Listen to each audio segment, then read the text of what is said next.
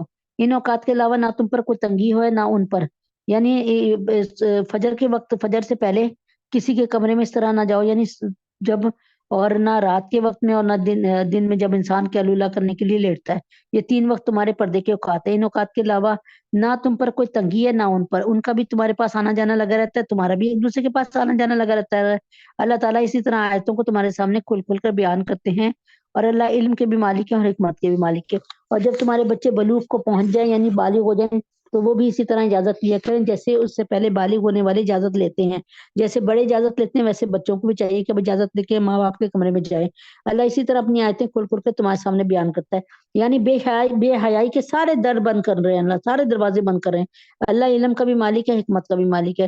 اور جن بڑی بوڑھی عورتوں کو نکاح کی کوئی توقع نہ رہی ہو، یعنی ان کو کوئی نکاح کا شوق نہ رہو، ان کے لیے اس میں کوئی گناہ نہیں ہے کہ اپنے زائد کپڑے مثلاً چادریں نامحرموں کے سامنے اتار کر رکھتے بشرطے کہ زینت کی نمائش نہ کریں. لیکن آج کل تو بوڑھی عورتیں بھی بڑی بال ڈائی کراتی ہیں اور بڑے فیشل کراتی ہیں اور آدھے پٹے کٹوا لیتی ہیں، تو اب تو میرے خیال میں ان کے لیے یہ بات نہیں ہوگی. ٹھیک ہے، اللہ تعالیٰ فرما بھی رہے ہیں کہ مثلاً چادریں نامحرموں کے سامنے اتار کر رکھ دے بشرطے کہ زینت کی نمائش نہ کرے. اور اگر وہ احتیاط ہی رکھیں، اللہ تعالیٰ ساتھ ہی کہہ رہے ہیں اگر وہ احتیاطی رکھے تو ان کے لیے اور زیادہ بہتر ہے. اور اللہ سب کچھ چنتا اور اللہ ہر بات جانتا ہے. یعنی اپنے آپ کو اوڑے پہنے رکھیں اور نہ کسی نابینا کے لیے اس میں کوئی گناہ ہے، نہ کسی پاؤں سے معذور شخص کے لیے کوئی گناہ ہے. یہاں پر اللہ تبارک تعالیٰ ایک اور بات بتا رہے ہیں کہ نہ کسی نابینا کے لیے اس میں کوئی گناہ ہے، نہ کسی پاؤں سے معذور شخص کے لیے کوئی گناہ ہے، نہ کسی بیمار شخص کے لیے کوئی گناہ ہے، نہ خود تمہارے لیے کہ تم اپنے گھروں سے کچھ کھا لو. یعنی نابینا ہے، کہیں اس کو کچھ پڑا نظر آ رہا ہے تو وہ کھا سکتا ہے، اسے گناہ نہیں. نہ کسی پاؤں سے معذور شخص کے لیے کہ وہ بیچارہ اس کے سامنے جو ہے وہی کھائے گا نا، یا اپنے باپ نہ خود تمہارے لیے کہ تم اپنے گھروں سے کچھ کھا لو. بیمار شخص بھی جہاں ملے اسے کھا سکتا ہے، یا اپنے باپ دادا کے گھر سے یا اپنی ماؤں کے گھر سے یا اپنے بھائیوں کے گھر سے یا اپنی بہنوں کے گھر سے یا اپنے چچاؤں کے گھر سے یا اپنی پھوپھیوں کے گھر سے یا اپنے ماموں کے گھر سے یا اپنی خالاؤں کے گھر سے یا ان گھر والوں سے جن کی چابیاں تمہارے اختیار میں ہوں. یعنی وہاں پہ تم جو ہے کچھ اگر ملے تو کھا لو، یا اپنے دوستوں کے گھروں سے. اس میں بھی تمہارے لیے کوئی گناہ نہیں کہ سب مل کر کھاؤ یا الگ الگ کھاؤ. چنانچہ جب تم گھروں میں داخل ہو تو اپنے لوگوں کو سلام کیا کرو کہ یہ ملاقات کی وہ برکت پاکیزہ دعا ہے جو اللہ تعالیٰ کی طرف سے آئی ہے. یعنی اللہ تعالیٰ فرماتے اسلام جو ہے نا، دیکھیں آپ انگریز ملتے ہیں آپس میں کہتے ہیں good morning, good afternoon, good night. اور ہندو ملتے ہیں تو کہتے ہیں نمسکار، نمستے. لیکن ہمارے یہاں اتنا خوبصورت سلام ہے، السلام علیکم ورحمۃ اللہ وبرکاتہ، آپ پر سلامتی ہو، آپ پر رحمتیں ہوں، برکتیں ہوں اللہ کی۔ تو کتنا خوبصورت ہے، اللہ تعالیٰ نے ہمیں ایک اچھوتا دین دیا ہے، بلکہ بالکل یونیک، جس کا مقابلہ یا جس جیسا کوئی اور دین ہے ہی نہیں۔ تو اللہ تعالیٰ فرماتے ہیں کہ سلام میں پہل کیا کرو، اس سے غرور اور تکبر ختم ہوتا ہے۔ اور کسی کے یعنی آپس میں بہنیں بہنیں، بھائی بھائی، اگر یعنی گھر والے، اگر کسی کے دل میں تم جگہ بنانا چاہتے ہو تو اس کی جگہ یہی بن سکتی ہے کہ سلام میں پہل کرو، اور اگر کوئی تمہارے گھر میں آئے تو جگہ ہوتے ہوئے بھی اس کے لیے جگہ پیش کرو، تھوڑا سا اٹھ جاؤ اور اس کو اچھے ناموں سے پکارو، تو اس کے دل میں تمہاری عزت ہوگی، ٹھیک ہے۔ چنانچہ جب گھروں میں داخل ہوتا ہو آپ اپنے لوگوں کو سلام کیا کرو۔ تو آپ کو پتا ہے کہ جب کوئی شخص گھر میں داخل ہوئے سلام کر لے اور دعا پڑھ لے، اللہم انی اسألک خیر المولج بخیر المخرج بسم اللہ ولجنا و بسم اللہ خرجنا واللہ ربنا توکلنا، تو اللہ تبارک تعالیٰ اس کی برکت سے، اور دوسری پڑھ لو 3 دفعہ قل واللہ، تو اس کی برکت سے آپ کو کے ہمسائے کو بھی غنی کر دیں گے، اور آپ کے گھر سے فقر و تنگ دستی ہمیشہ کے لیے ختم ہو جائے گی۔ چنانچہ جب تم گھروں میں داخل ہو تو اپنے لوگوں کو سلام کیا کرو کہ یہ ملاقات کی وہ برکت چیز پاکیزہ دعا ہے جو اللہ تعالیٰ کی طرف سے آئی ہے، یعنی السلام علیکم ورحمۃ اللہ وبرکاتہ۔ اللہ اس طرح آیاتوں کو تمہارے سامنے کھول کر کے بیان کرتے تاکہ تم سمجھ جاؤ۔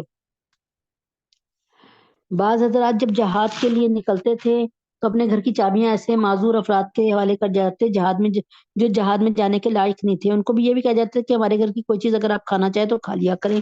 اس کے باوجود یہ معذور حضرات احتیاط کی وجہ سے کھانے سے پرہیز کرتے تھے۔ اس آیت نے ان لوگوں کو یہ بھی ہدایت فرما دی کہ اتنی احتیاط کرنے کی کوئی ضرورت نہیں ہے، جب مالک کی طرف سے چابیاں تک آپ کے حوالے کر دی گئی ہیں اور اجازت بھی دے دیے گئے، تو اب آپ کو کچھ کھانے میں، اب یہ کچھ کھانے میں کیوں کوئی حرج نہیں ہے، کھا لیں بھائی۔ مومن تو وہ لوگ ہیں جو اللہ اس کے رسول کو دل سے مانتے ہیں، جب رسول پاک صلی اللہ علیہ وسلم کے ساتھ کسی اجتماعی کام میں شریک ہوتے تو ان سے اجازت لیے بغیر نہیں جاتے تھے۔ اور یہی وہ لوگ ہیں جو اللہ اور اس کے رسول کو دل سے مانتے ہیں۔ چنانچہ جب وہ اپنے کسی کام کے لیے تم سے اجازت مانگے، یہ اے رسول پاک صلی اللہ علیہ وسلم، یعنی یہ اللہ تعالیٰ فرما رہے ہیں اے رسول، جب وہ تم سے آپ سے کسی کام کے لیے کوئی اجازت مانگے تو ان میں سے جن کو چاہو اجازت دے دیا کرو، ان کے لیے اللہ سے مغفرت کی دعا کیا کرو، یقیناً اللہ بہت بخشنے والے بڑے مہربان ہیں۔ اے لوگوں، اپنے درمیان رسول کے بلانے کو ایسا معمولی نہ سمجھو جیسے تم آپس میں ایک دوسرے کو بلایا کرتے ہو۔ یہاں پہ غزوہ احزاب کے موقع پہ یہ نازل ہوئی۔ اس وقت عرب کے کئی قبیلوں نے مل کر مدینہ منورہ پہ چڑھائی کی تھی، اور آن رسول نے شہر کے دفاع کے لیے مدینہ منورہ کے گرد ایک خندق کھود رکھی تھی۔ کھودنے کے لیے تمام مسلمانوں کو جمع کیا۔ سارے مسلمان خندق کھودنے میں مصروف تھے۔ اگر کسی کو اپنے کسی کام سے جانا ہوتا تو آپ سے اجازت لے کر جاتا تھا، لیکن منافق لوگ کیا کرتے تھے، اول تو اس کام کے لیے آنے میں سستی کرتے خندق کھودنے میں، اور اگر آ جاتے، کیونکہ یہ 3000 مسلمانوں نے 5 دن میں 5 گز گہری خندق کھودی تھی، اور کتنے میل تک کھودی تھی، اور اگر آ جاتے یعنی مدینے کے ارد گرد کھودی تھی سوائے جنگل کے راستے پہ، باقی سارے راستوں پہ خندق کھودی ہوئی تھی۔ تو اس آیت میں اس کو بتایا گیا ہے۔ اچھا، اللہ تعالیٰ فرماتے اور مخلص مسلمانوں کی تعریف کی گئی ہے جو بلا اجازت نہیں جاتے۔ جب رسول پاک صلی اللہ علیہ وسلم تمہیں کسی کام کے لیے بلائیں تو آپ اس کا بلانا نہ سمجھو کہ جیسے تم کہتے ہو یار میں نہیں جا رہا، ابھی چھوڑ دو، چاہے گئے چاہے نہیں گئے، ایسا نہ کرو، بلکہ اہتمام کر کے جانا ہی ضروری ہے۔ دوسری یہ بات بھی معمولی نہ سمجھو کہ جب چاہو بلا اجازت اٹھ کر چلے آؤ، بلکہ جب کہیں جانا ہو تو آپ سے اجازت لے کر جاؤ، یعنی جب نبی پاک صلی اللہ علیہ وسلم نے کسی کام پہ لگایا ہوا ہے تو اب اگر تمہیں جانا ہے تو نبی پاک صلی اللہ علیہ وسلم سے اجازت لے کے جاؤ۔ اے لوگوں، اپنے درمیان رسول پاک صلی اللہ علیہ وسلم کے بلانے کو ایسا معمولی نہ سمجھو جیسے تم آپس میں ایک دوسرے کو بلایا کرو۔ اللہ تم میں سے ان لوگوں کو خوب جانتے ہیں جو ایک دوسرے کی آڑ لے کے چپکے سے کھسک جاتے ہیں، لہٰذا جو لوگ اس حکم کی خلاف ورزی کرتے ہیں ان کو اس بات سے ڈرنا چاہیے کہیں ان پر کوئی آفت نہ پڑے۔ یہ منافقین کیا کرتے تھے، جب نبی پاک صلی اللہ علیہ وسلم کوئی کام کہتے تھے نا تو چپکے سے کھسک جاتے تھے، جو کام مشکل ہوتا تھا، یا انہیں کوئی دردناک عذاب نہ آ پکڑے۔ یقین رکھو، یاد رکھو، آسمانوں میں اور زمینوں میں جو کچھ ہے اللہ رب العزت کا ہے۔ تم جس حالت میں بھی ہو اللہ اسے خوب جانتے ہیں، اور جس دن سب کو اس کے پاس لوٹایا جائے گا اس دن وہ ان کو بتا دے گا کہ انہوں نے کیا عمل کر رکھا تھا، اور وہ اللہ ہر بات کا پورا علم رکھتے ہیں۔ سورۃ الفرقان، سورۃ النور اللہ پاک نے پایا تکمیل تک پہنچائی۔ سورۃ الفرقان، تبارک الذی نزل الفرقان علی عبدہ لیکون للعالمین نذیرا۔ بڑی شان ہے اس ذات کی جس نے اپنے بندے پر حق و باطل کا فیصلہ کر دینے والی یہ کتاب نازل کی تاکہ وہ دنیا جہان کے لوگوں کو خبردار کر دے۔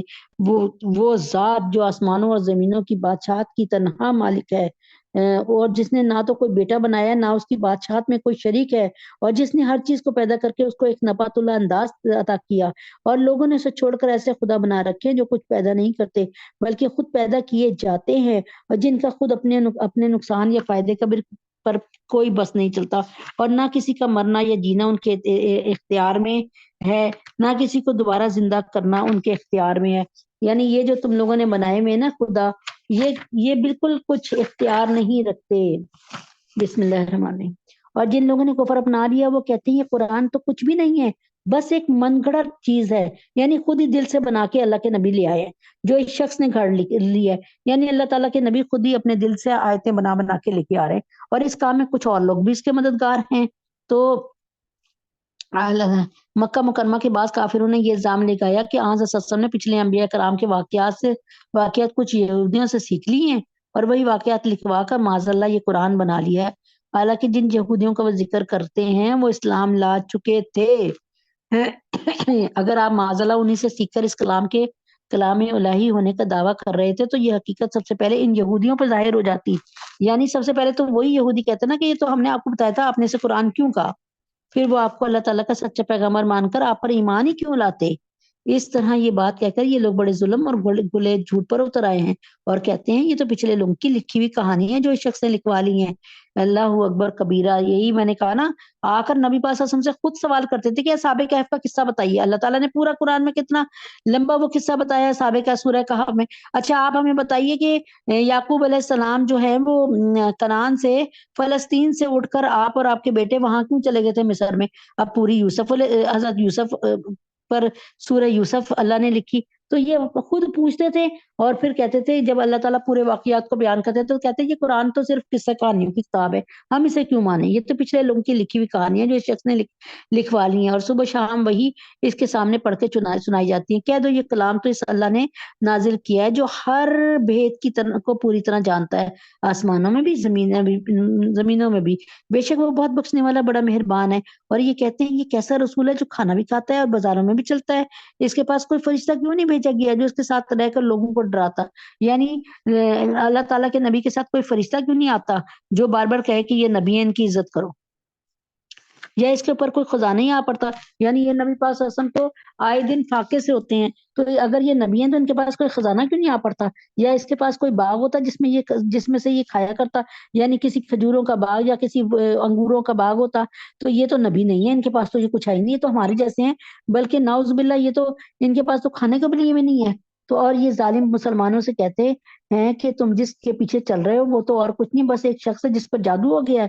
یعنی وہ کہتے تھے مسلمانوں سے کہ تم ایک ایسے شخص کے پیچھے چل رہے ہو، یعنی نبی پاک صلی اللہ علیہ وسلم کے پیچھے جن کے پر کیا ہے، جن پہ تو جادو ہوا ہوا ہے۔ تو اے پیغمبر دیکھو ان لوگوں نے تمہارے بارے میں کیسی کیسی باتیں بنائی ہیں، چنانچہ ایسے بھٹکے کے راستے پر آنا ان کے بس سے باہر ہے، اور بڑی شان ہے اس اللہ رب العزت کی جو اگر چاہے تو تمہیں ان سب سے کہیں بہتر ایک باغ کے بجائے بہت سے باغات دے دے جن کے نیچے نہریں بہتی ہوں، اور تمہیں بہت سے محلات کا مالک بنا دے۔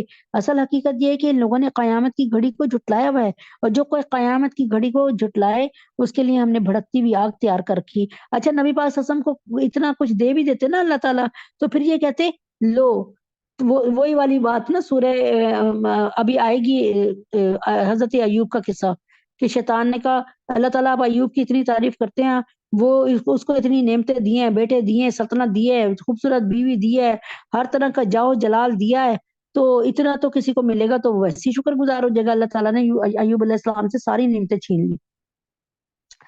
اصل حقیقت یہ کہ ان لوگوں نے قیامت کی گھڑی کو جھٹلایا، اور جو کوئی قیامت کی گھڑی کو جھٹلائے اس کے لیے ہم نے بھڑکتی ہوئی آگ تیار کر رکھی ہے۔ اور جب وہ ان کو دور سے دیکھے گی تو یہ لوگ اس کے بھپرنے اور پھنکارنے کی آواز سنیں گے، یعنی ایسی آگ میں جائیں گے جو کہ ابل رہی ہوگی، اس کی آوازیں آ رہی ہوں گی آگ کے پھیلنے کی۔